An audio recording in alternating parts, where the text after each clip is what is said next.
失礼いたしました。皆さんご存知のですね、こちらベートーベン作曲のベートーベンフィフスでした。改めまして、こんにちは。パトチャンネルの須藤です。ちょっとお話始める前にね、ちょっとすいません。改めまして、こんにちは。パトチャンネルの須藤です。どうぞよろしくお願いいたします。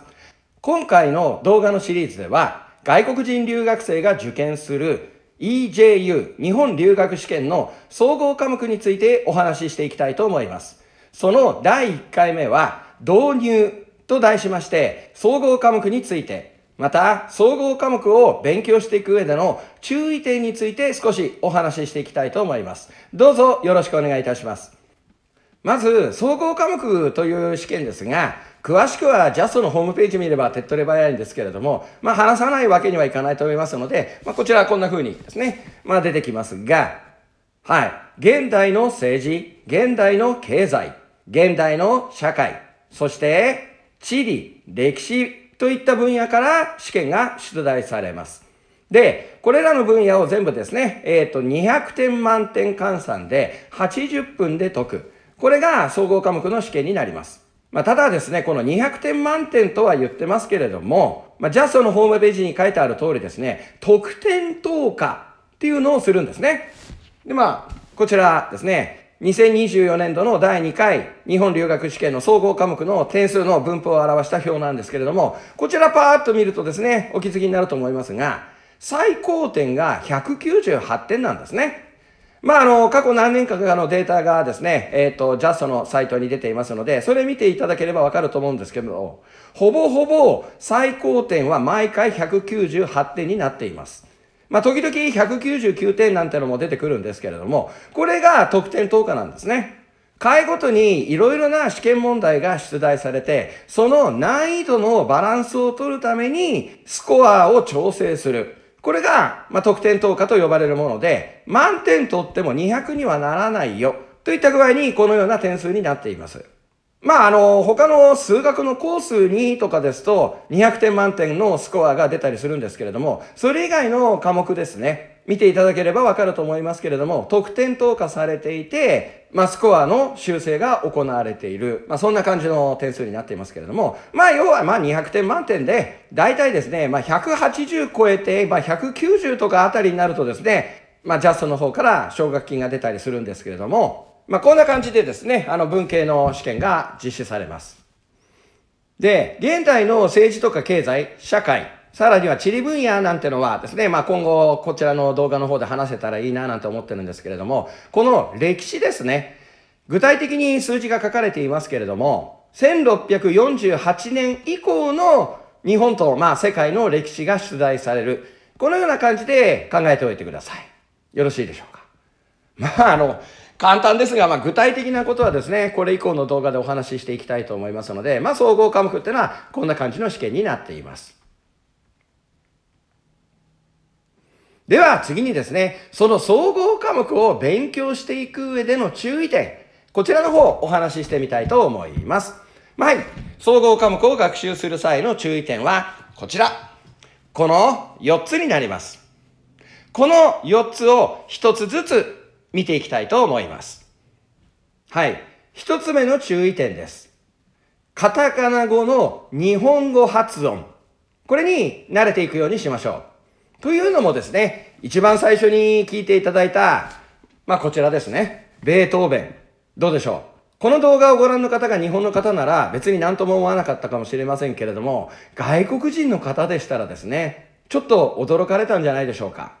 こちらのベートーベンですね。名前、ルートヴィヒ版ベートーベンと言います。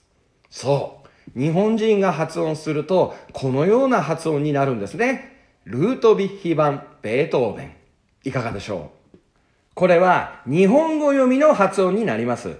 よく、総合科目だけじゃなくて日本語の指導をしているときにですね、カタカナ語の指導をするんですが、このカタカナ語というのは、実は英語に限らず、いろんな国の言葉から日本に入ってきてるんですね。ですので、教えるときはもうこのカタカナ語は何語が元になってるかなんて考えずに、日本語として覚えましょう、みたいな形で指導しています。さらにですね、このカタカナ表記なんですが、本によって、人によって、また時代によって変わるなんてこともあるんですね。こちらちょっとベートーベン見てみてください。はい。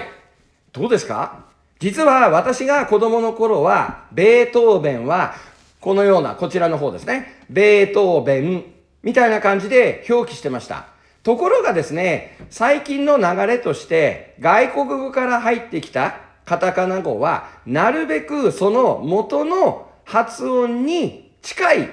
カタカナ表記をしようということで、このようにですね、ルート、V、ヒ、ワン、ベートーベンみたいな、に点々ですね。もともと日本語にない発音だったんですけども、に点々つけてこんな表記をしたり、なんてしてるんですね。で、ここら辺日本の方は結構慣れてますんで、そこそこ抵抗ないんですけれども、日本語を勉強している外国人の方々、特にですね、日本語教育の参照枠のベーシックユーザーのレベルの方々にとっては、この表記が違うだけで混乱してしまうんですね。ベートーベンなのか、ベートーブエンなのかで、これ全く違う単語に見えてしまうようです。ですので、ここら辺ですね、常に頭の中に入れながら、いろいろな表記があるんだよっていう感じで覚えておいてください。このバーなんてのもね、V の発音ですから、に点々なんてこういう風に変わったりするんですね。総合科目にはたくさんのカタカナ語が出てきます。歴史上の人物だけでなく、様々な事柄でカタカナ語が使われます。ですので、その場合混乱を避けるために、カッコされて下にアルファベットで表記されたりしていますので、そこら辺もしっかりと認識しておきましょう。なるべく元の言葉の発音に近いカタカナ語にしようということで、例えばこちらですね、韓国のキム・デジュン元大統領ですが、こちらの方ですね、私が子供の頃はですね、キム・デジュンじゃなくて、金大中さんだったんですね。昔は漢字はすべて音読みで読んでいましたが、さすがにハングルの場合、音読みとは発音が違いますので、なるべくハングルの発音でカタカナ表記、呼ぶようにしましょうということで、キム・デジュンさんに名前変わっていったんですが、それに対してですね、こちらですね、中国の超有名な作家の先生ですけれども、こちら、ロジンさんですね。中国では、リュウシュンとかつって、日本語と全然発音違うんですが、中国の場合は、この漢字、日本では音読みで読んでいます。ですので、ハングルは発音読み、中国語は音読みで読むようになってるんですね。と言いましたけども、この音読みってやつは、実はですね、漢字が日本に入ってきた頃の中国語の発音に似せて日本人が読んだ読み方なので、ある意味これはもう中国語の昔の発音読みに当たるんですね。ここら辺も覚えておくとですね、勉強の役に立つと思います。例えば孫さんなんてのは、音読みもハングルも孫って読むもんですから、日本の人たちは、孫さんって韓国の人？中国の人？なんて混乱したりもするんですけれども、そこら辺はですね、しょうがないとしてですね、勉強していってください。よろしいでしょうか。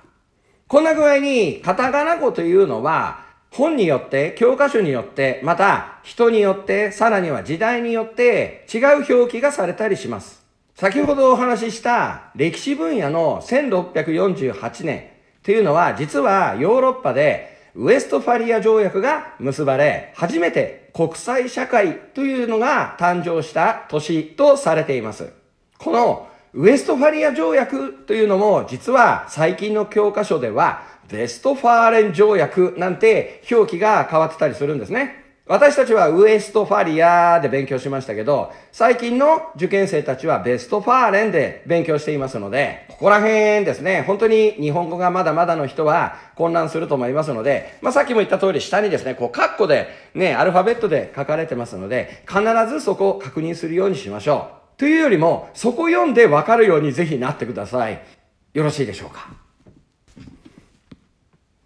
では続きまして2番目です。同じ事柄が別の名称。これはどういうことでしょうか。はい。また先ほどのですね、ベートーベンさんに登場してもらいますけども、実は最初に聴いていただいた音楽、曲ありますね。あれ、私ベートーベンフィフスと言いましたが、日本の人たちはこの曲のことを実は運命と呼んでいます。運命です。また申し訳ないですけど、これをご覧の方が日本人でしたら、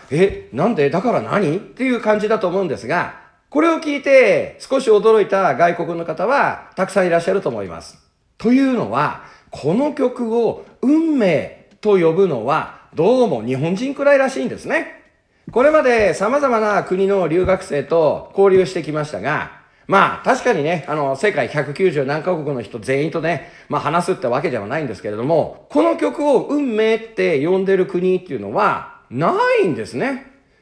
で、確かに日本慣れしてるとかですね、日本でこう呼んでるよってのが入ってきて、知識として知ってるなんて留学生は稀にいるんですけれども、この曲はあくまでもベートーベン作曲の交響曲第5番っていう名前で呼んでいるそうです。で、日本の人もこれ交響曲第5番っていう名前知ってるんですよ。っていうより、小学校で勉強するんですね。で、小学校で何て教わるかって言ったら、交響曲第5番、運命って教わるんですね。ところが、日本の人たち、大人になるに従ってですね、この交響曲第5番なんて言葉忘れていってですね、運命っていう名前をしっかりと覚えているんですね。要するに、試しに周りの日本の人に聞いてみてください。この音楽、この曲なんていうのって言うと、まず、運命って答えが返ってくると思います。じゃあ、交響曲の第何番ですかって言うと、何番だっけなみたいな感じで、この5番っていう言葉が出てこないなんてのが一般的で結構いらっしゃるんで、ぜひ聞いてみるといいでしょう。また、ついでに言うならですね、同じベートーベンの交響曲第3番ですね。これ、第3番ではなくて、日本の人は英雄なんて呼んでるんですね。また、これピアノ協奏曲ですけど、ピアノ協奏曲の第3番を皇帝なんて呼んでるんですね。さらにですね、交響曲第9番、ご存知だと思いますね。これ、日本では第9なんて呼んだりしてるんです。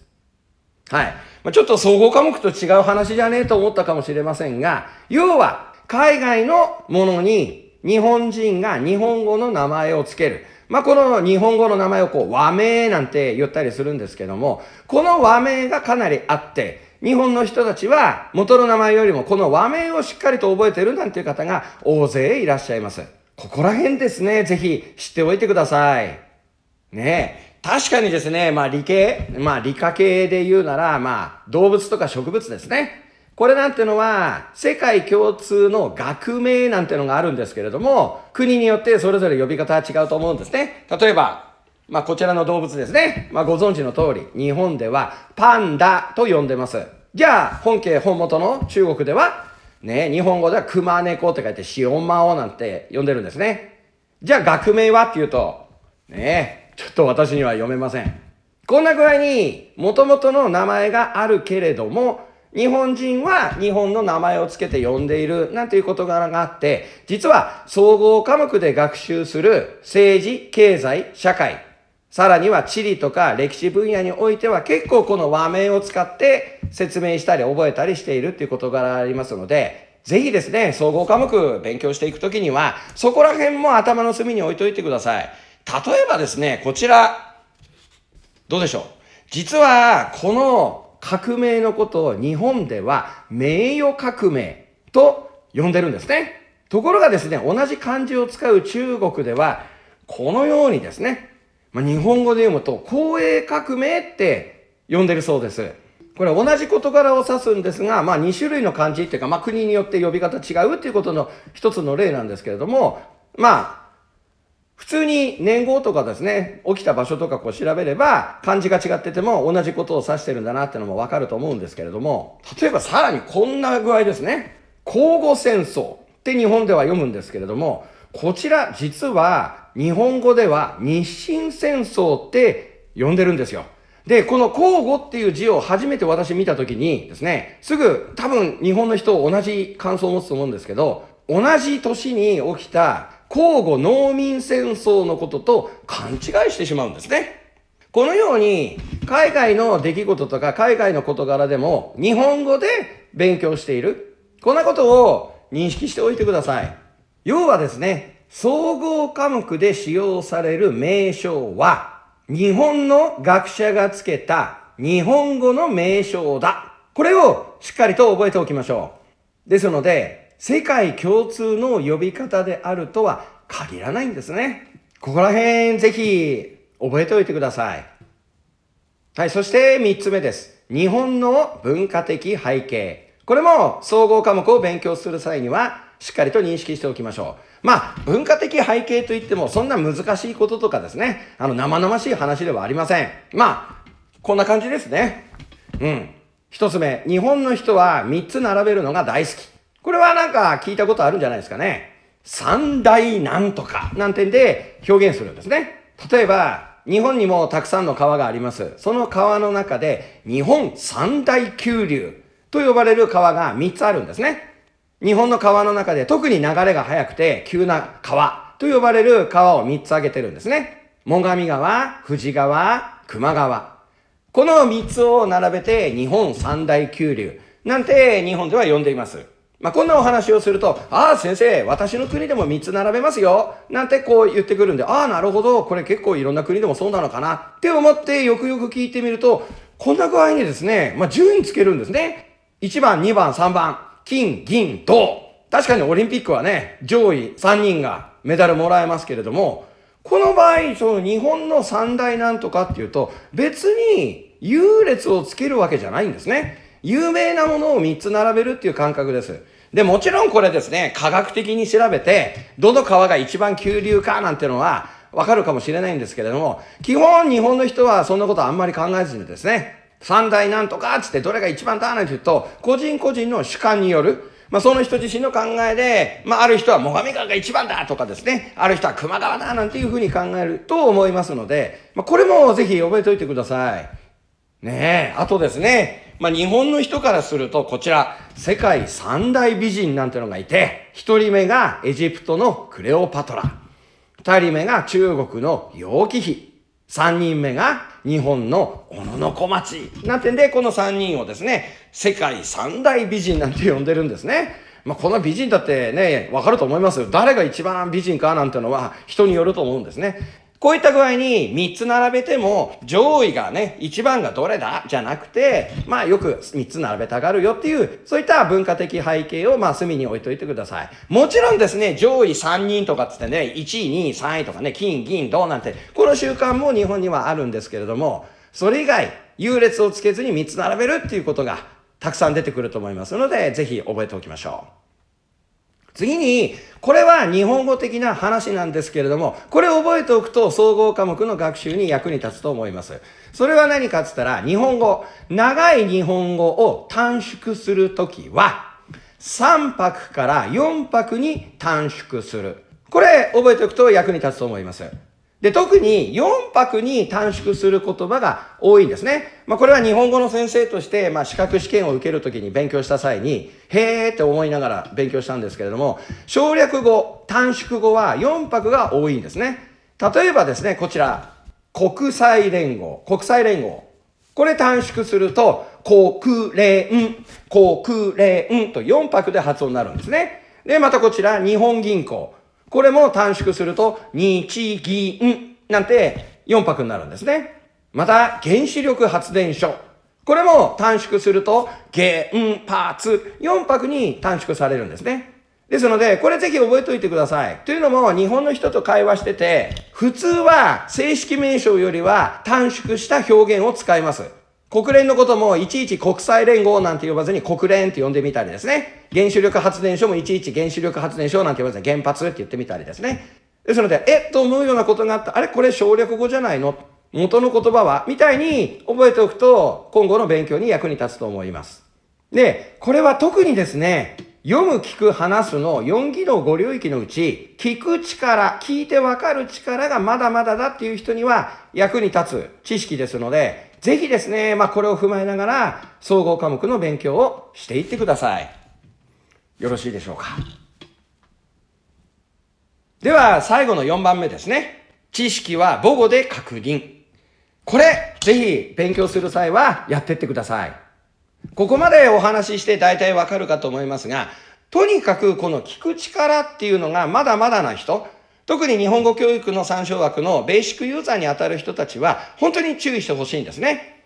例えばですね、もうかなり昔の授業なんですが、ある授業、日本事情の授業の時にですね、外国人留学生から日本人は働きすぎだなんて言われたんですね。で、確かに働きすぎだっていうのをその当時の社会の世相として日本人は働きすぎだってこう言われてたっていう、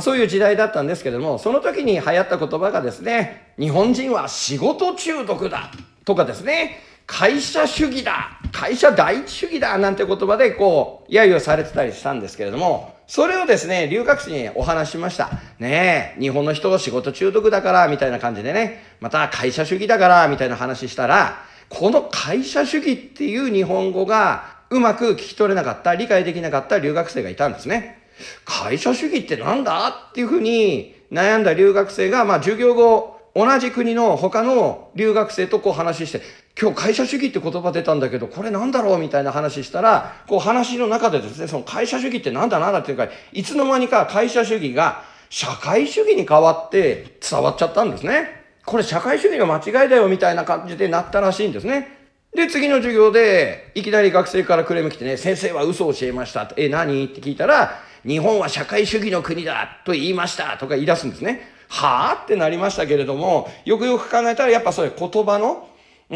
会社、社会って字がこう入れ替わっちゃってるんですけれども、誤解して伝わってしまって、そういったことがあった。そういった誤解があった。ということで、すごく私自身、良くないんですけど、勉強になりましたし、こういう危険があるんだっていうのを思い知った出来事でもありました。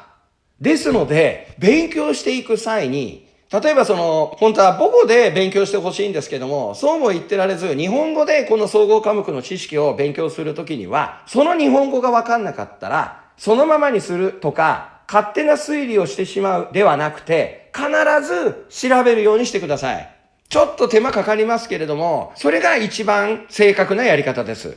一応、このシリーズの動画ではですね、下の方に字幕が出るようにはしてますけれども、これですね、ちょっと私たちお金がないんで、全部 AI が翻訳した字幕なんで、変な表現だったり、おかしい表現だったりすると思うんですね。それは皆さんもよくご存知だと思うんですが、ですので、ちょっとでも疑問に思うようなことあったら、まず母国語で調べてみてください。この人何が言いたいんだろうな、この教科書何が言いたいんだろうな、と思ったら、まず母国語で確認しましょう。よろしいでしょうか。ねえ、これは本当にですね、普段授業やっててもびっくりするくらい間違って伝わっちゃったりってことあるんですね。で、またもっと言うとですね、教科書が教科書でね、基本的なこと、一般的なことしか書いてないんで、場面場面で使い方を間違ってしまうと、本当に相手に誤解を与えてしまうなんてのは、総合科目に限らず、日本語、外国語全般にあることです。例えばですね、私なんか中国語を勉強した時にですね、教科書に中国の若い綺麗な女性のことをホアグーニャンって言うんだって教科書に書いてあったんですよ。だから、ある授業の時に、お世辞、リップサービスの意味で、